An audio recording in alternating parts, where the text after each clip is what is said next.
Shalom Alaikum Bapak Ibu, Saudara-saudari yang dikasihi di dalam Tuhan. Terpujilah Tuhan yang telah mempertemukan kita kembali untuk belajar firman-Nya. Kita berdoa. Bapa, di dalam nama Tuhan Yesus, terima kasih untuk waktu ini. Kami ingin belajar firman-Mu, tapi kami sadar akan keterbatasan diri kami. Kiranya Roh Kudus menerangi hati kami, sehingga kami sanggup memahaminya. Dalam nama Tuhan Yesus, kami berdoa. Amin. Bapak, Ibu, Saudara-saudari yang dikasihi dalam Tuhan, hari ini Kamis 8 April 2021, kita akan belajar dari Markus pasal yang ke-16, ayat yang ke-9 sampai dengan yang ke-14. Markus pasal yang ke-16 ayat yang ke-9 sampai dengan yang ke-14. Judulnya adalah ketidakpercayaan dan kedegilan hati. Ketidakpercayaan dan kedegilan hati. Bapak, Ibu, Saudara-saudari yang dikasihi dalam Tuhan, pembicaraan kita, pembahasan firman Tuhan kita kali ini sangat menarik. Oleh karena yang tidak percaya, yang degil hatinya adalah para murid Tuhan Yesus. Yang mana mereka sudah bersama-sama dengan Tuhan Yesus 3 tahun lebih. Toh mereka masih tidak percaya dan degil hatinya. Mari kita perhatikan ketidakpercayaan mereka. Ayat 9 sampai dengan yang ke-11. Saya bacakan. Setelah Yesus bangkit pagi-pagi pada hari pertama minggu itu, Ia mula-mula menampakkan dirinya kepada Maria Magdalena. Daripadanya Yesus pernah mengusir 7 setan. Lalu perempuan itu pergi memberitahukannya kepada mereka yang selalu mengiringi Yesus dan yang pada waktu itu sedang berkabung dan menangis. Tetapi ketika mereka mendengar bahwa Yesus hidup dan telah dilihat olehnya, mereka tidak percaya. Bapak, Ibu, Saudara-saudari yang dikasihi dalam Tuhan, ayat-ayat itu menjelaskan bahwa Tuhan Yesus menampakkan dirinya kepada Maria Magdalena. Lalu Maria Magdalena itu memberitahukan kepada murid-murid Tuhan Yesus. Menarik ayat yang ke-11. Tetapi ketika mereka mendengar bahwa Yesus hidup dan telah dilihat olehnya, mereka tidak percaya. Mereka tidak percaya akan berita tentang Tuhan Yesus yang hidup, yang bangkit kembali. Mereka tidak percaya. Padahal Maria Magdalena sudah melihatnya secara kasat mata. Tapi mereka tidak percaya. Apa sebabnya mereka sampai tidak percaya? Saya memperkirakan ayat 10 itu menjadi masalah buat mereka. Lalu perempuan itu pergi memberitahukannya kepada mereka yang selalu mengiringi Yesus dan yang pada waktu itu, perhatikan ya, sedang berkabung dan menangis. Saya merasa inilah persoalannya. Inilah persoalannya. Mereka berkabung dan menangis. Mereka berkabung dan menangis karena pimpinan mereka, karena guru mereka, karena Tuhan mereka kok ya disalibkan dan dikuburkan. Bapak, Ibu, Saudara-saudari yang dikasihi dalam Tuhan, betapa mereka sangat sedih. Kalau dikatakan berkabung dan menangis itu tentu sangat sedih, bukan? Karena kematian Tuhan Yesus. Bapak, Ibu yang dikasihi dalam Tuhan, rupanya inilah persoalannya sampai mereka tidak bisa percaya bahwa Tuhan Yesus sudah bangkit dan menampakkan dirinya kepada Maria Magdalena. Mereka tidak percaya itu. Mari perhatikan yang kedua, ayat 12 dan 13. Sesudah itu, ia menampakkan diri dalam rupa yang lain kepada dua orang dari mereka ketika keduanya dalam perjalanan keluar kota. Lalu kembalilah mereka dan memberitahukannya kepada teman-teman yang lain. Tetapi kepada mereka pun, diperhatikan ya, kepada mereka pun teman-teman itu tidak percaya. Tidak percaya. Tuhan Yesus menampakkan diri kepada dua orang muridnya yang berjalan, di sini disebut keluar kota. Itu berarti ke Emmaus ya, ke Emmaus. Jadi itu kisahnya itu ada di Lukas pasal 24 ayat 13 sampai 35. Tuhan Yesus menampakkan diri kepada mereka, kepada dua orang ini. Dan melalui proses juga. Tapi akhirnya mereka menjadi percaya walaupun Tuhan Yesus kemudian menghilang dari hadapan mereka. Tapi mereka menjadi percaya bahwa Tuhan Yesus memang sudah bangkit dan hidup. Bapak Ibu, kemudian kedua orang ini menceritakan, memberitahukan kepada murid-murid Tuhan Yesus yang lain. Tetapi di ayat yang ke-13 dikatakan tidak percaya. Lalu kembalilah mereka dan memberitahukannya kepada teman-teman yang lain. Tetapi kepada mereka pun teman-teman itu tidak percaya. Mereka tetap tidak percaya bahwa Tuhan Yesus sudah bangkit dan hidup. Apa sebabnya? Di dalam kisah ini tidak jelas yang menyebabkan mereka tidak percaya. Tetapi kemungkinan besar ya masih sama dengan di atas tadi. Yaitu dalam suasana berkabung dan mereka menangis. Kemungkinan besar ya masih seperti itu. Keadaan mereka masih seperti itu. Sehingga mereka masih belum bisa percaya akan berita atau kebenaran yang sesungguhnya. Bahwa Tuhan Yesus telah bangkit dan hidup. Bapak Ibu saudara-saudari yang dikasihi dalam Tuhan, tetapi mari kita perhatikan respons atau apa yang dilakukan oleh Tuhan Yesus. Ayat 14 kita baca. Akhirnya ia menampakkan diri kepada ke-11 murid itu ketika mereka sedang makan.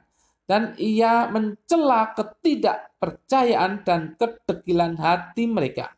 Oleh karena mereka tidak percaya kepada orang-orang yang telah melihat dia sesudah kebangkitannya. Tuhan Yesus menampakkan diri kepada mereka itu yang tidak percaya. Lalu mencela mereka. Kata mencela ini dalam bahasa Yunani, oneideso, itu bisa berarti menegur. Tetapi secara negatif, jika kata ini dipakai secara negatif, artinya mencaci. Tapi sepertinya Tuhan Yesus tidak seperti itu ya. Tuhan Yesus tidak mencaci maki mereka ya. Tapi menegur. Alasannya Tuhan Yesus menegur atau mencela di ayat ini, itu karena ketidakpercayaan dan kedegilan hati mereka. Kata kedegilan hati di dalam bahasa Yunani itu sklerokardia. Itu sama artinya dengan kekerasan hati. Atau kita biasa mengatakan keras kepala. Itu kalau ya dalam hubungan satu dengan yang lain itu berarti dingin.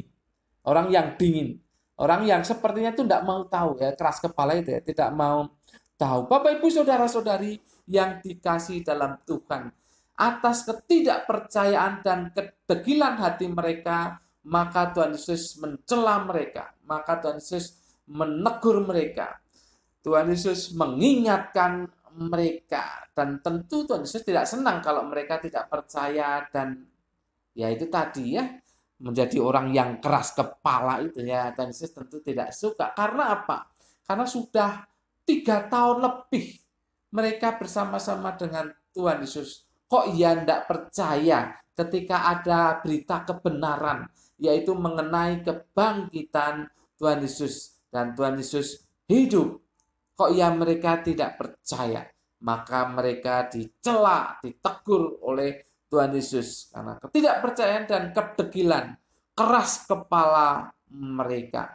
Bapak ibu saudara-saudari yang dikasih dalam Tuhan, apa yang bisa kita dapatkan dari pelajaran-pelajaran ini untuk kita bisa terapkan dalam kehidupan kita sehari-hari? Yang pertama, perhatikan ini, kesedihan itu sanggup mengalahkan kepercayaan.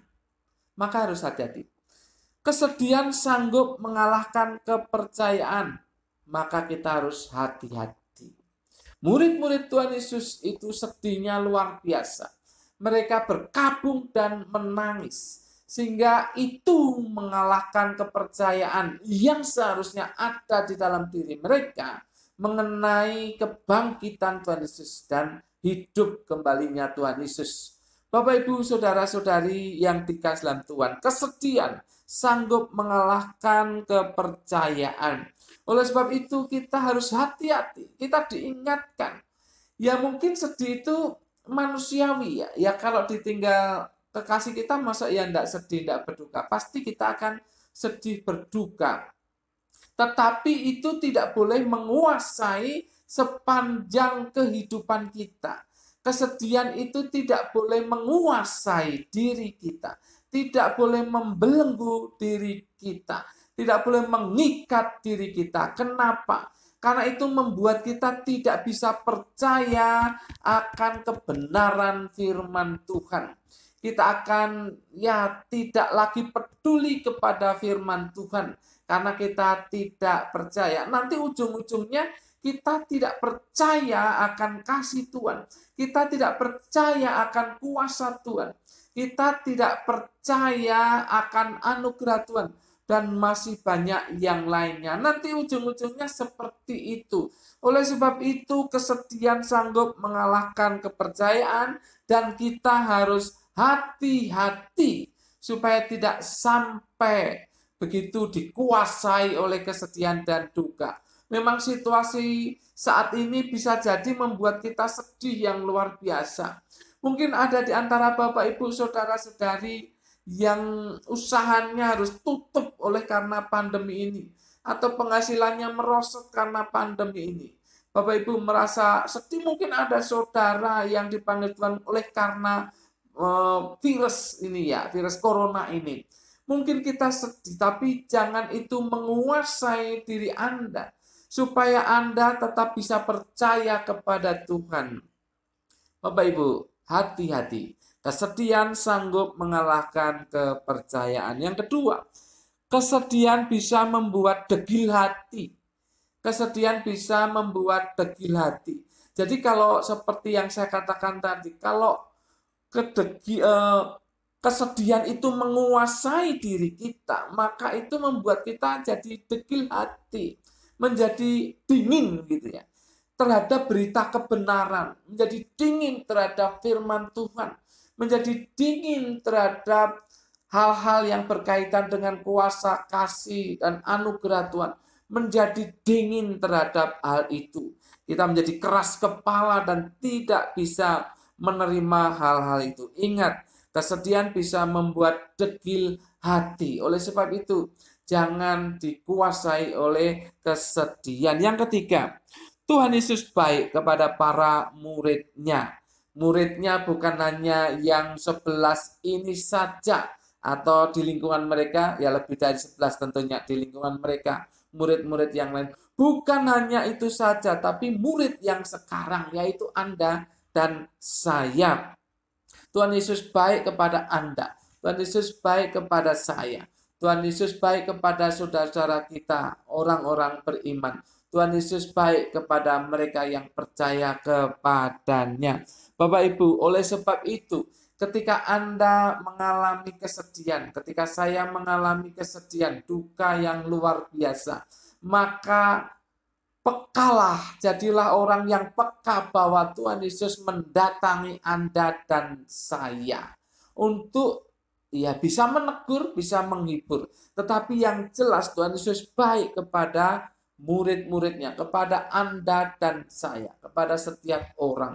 Maka ketika kita mengalami duka cita, mengalami kesedihan yang mendalam, pekalah bahwa Tuhan Yesus datang, mendatangi Anda dan saya.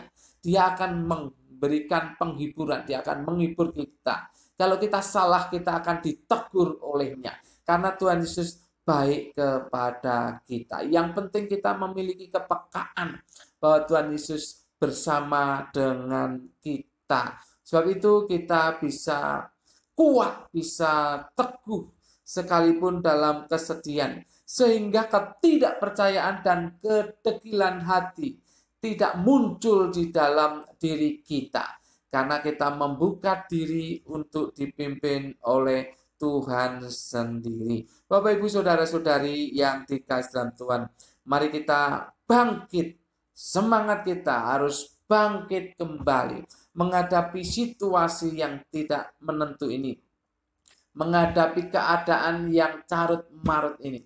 Menghadapi situasi yang membuat kita bisa terperosok, tetapi bersama dengan Tuhan kita tidak akan dikuasai oleh kesedihan dan kedegilan hati atau ketidakpercayaan dan kedegilan hati. Kesedihan dan perkabungan pun tidak akan menguasai kita karena kita bersama dengan Tuhan melangkah dengan mantap untuk menghadapi masa depan dan meraihnya masa depan yang penuh kebahagiaan.